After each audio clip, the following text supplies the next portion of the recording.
नमस्कार दोस्तों, मैं सनी शर्मा फिर से हाजिर अपने चैनल सनी नाथ में स्वागत करता हूं सभी भाइयों का। आज मैं फिर से हाजिर हूं एक नई जानकारी। दो सवारी वाले भक्त या भक्तों का जब आमना सामना होता है, क्यों पड़ता है उनके शरीर पे जोर।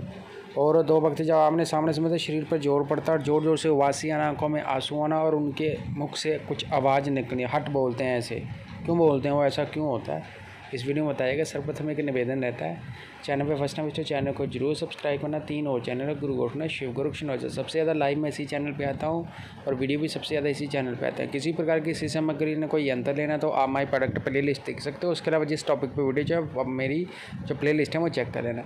मेरा काम सिर्फ जानकारी देना, किसी धर्म मज़हब का मजाक उड़ाना नहीं है। तो सोच समझ के इन चीज़ों का प्रयोग करना। अगर आपके ऊपर गुरु का हाथ है, अगर गुरु नहीं है तो इन चीज़ों में मत पड़ना। आप नॉर्मली भक्ति कर सकते हो, कर्म कमा सकते हो। अथवा गुरु मंत्र और आपके ऊपर कुछ किया करा, भूत प्रेत लगा या कुछ भी आपने कोई काम कराना, कंसल्ट करना, उसका बहुत प्रसाद खर्चा आपको ही देना पड़ता है, पेड करना पड़ता है। बाकी की डिटेल मैंने डिस्क्रिप्शन बॉक्स में मेंशन करा। इंटरनेट के दुनिया में कोई मेरा गुरु है, कोई गुरु को चेला नहीं है, किसी के झांसे में मत फंसना।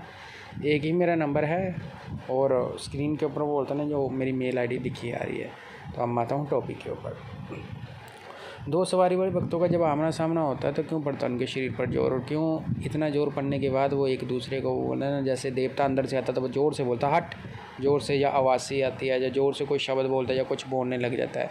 तो इस कंडीशन में क्या होता था, मैं आपको सर्वप्रथम बताना चाहता हूँ कि जब आप कर्म करते हो, कर्म कमाते हो, कर्म कमाने के बाद आप जब किसी भगत के पास जाते हो या भगत आपके पास आता है अथवा वो उसकी गद्दी पे बैठते हैं, देवता को हमेशा उसकी गद्दी पाने की लाज रखनी पड़ती है। सर्वप्रथम सबसे पहले तो डिसाइड करता है कि आपके ऊपर कौन सा देवता आता है और सामने वाले के ऊपर क्या आता है। मान लो किसी के ऊपर पीर साहब आते हैं और दूसरे के ऊपर जो है वो नाथ आते हैं, तो जाहिर सी बात है नाथ बड़े हैं, तो पीर पैगंबर उनको सलाम करने के लिए, दुआ फरियाद करने के लिए अथवा उनके सच्चे दरबार की खातिर उनकी पगड़ी बांधने की लाज रखते हुए उनको नमस्कार प्रणाम या बोलते हैं ना कि सलाम के लिए आएंगे वो एक बार गद्दी पे ऊपर, जिस भगत के ऊपर पीर आते होंगे।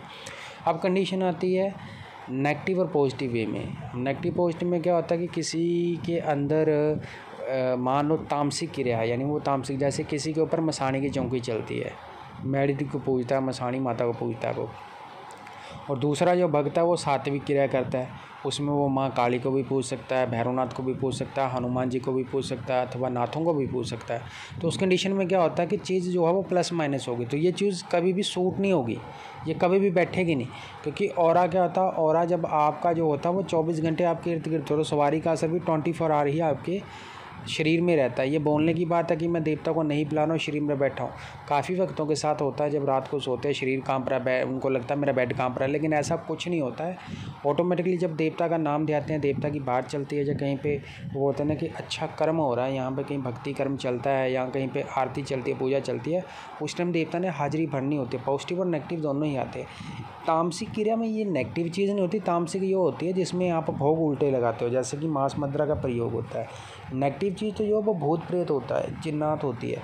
लेकिन देवताओं के बिल्कुल ये ऑपोजिट हो जाती है चीज़, इतनी ऑपोजिट हो जाती है ये चीज़ कि देवता इनको अपने इर्द गिर्द बैठने ही नहीं देता। नाथों की गद्दी हो, चाहे हनुमान जी की गद्दी हो, चाहे भैरवनाथ जी की गद्दी हो, माँ काली की गद्दी हो, तो मसाणी वहाँ पे जाएगी या मसाणी वाला भक्त वहाँ पे जाएगा जिसके सर पे खेलते, तो जाहिर सी बात है मसाणी एक बार तो झटका मारेगी उसको।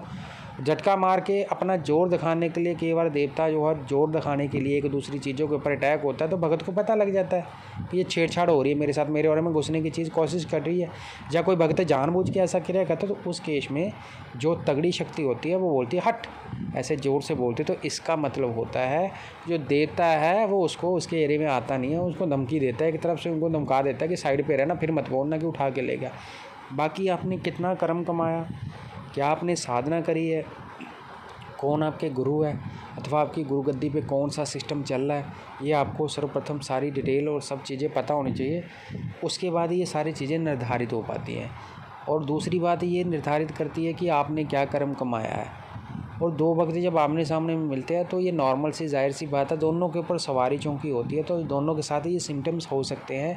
लेकिन अगर दोनों ही पॉजिटिव है, एक ही गद्दी है, तो दोनों को सिर्फ झटके पड़ेंगे। जिसका भक्ति कर्म ज़्यादा होता है, जिस बंदे का, उसके नज़दीक बैठोगे तो तुम लोगों को ऑटोमेटिकली ही झटका पड़ेगा, क्योंकि उसने कर्म ही इतना कमा रखा किसी ने धुआं ही ताप रखा हो, किसी ने धुआं ही सिद्ध कर रखा हो, तो धुएं के इर्द गिर्द आए नहीं तो आपका शरीर कांपना शुरू हो जाएगा। बोलोगे आपकी, जैसे आप अपने गुरु के पास जाते हो तो बोलते हो गुरु जी मेरे शरीर पे वजन आता है, जब मैं नज़दीक बैठ रहा हूँ मुझे झटका पड़ता है, ये क्यों पड़ता है? तो वो गुरु का हो रहा है, वो इतना स्ट्रॉन्ग है कि वो सबको झंझोड़ के रख देता है। सो होपफुली मेरे दी की जानकारी स्पष्ट और अच्छी लगी हो तो मेरे चारों चैनल को सपोर्ट करना। और उसके अलावा आपने गुरु मंत्र जो बिना देखे परखे किसी को दिया नहीं जाता, बाकी की सारी सबकी स्पीड है। और किसी प्रकार की जानकारी के लिए आप मेरे साथ कंसल्ट कर सकते हो। सो आदेश दे, जय गुरुनाथ, अलख निरंजन।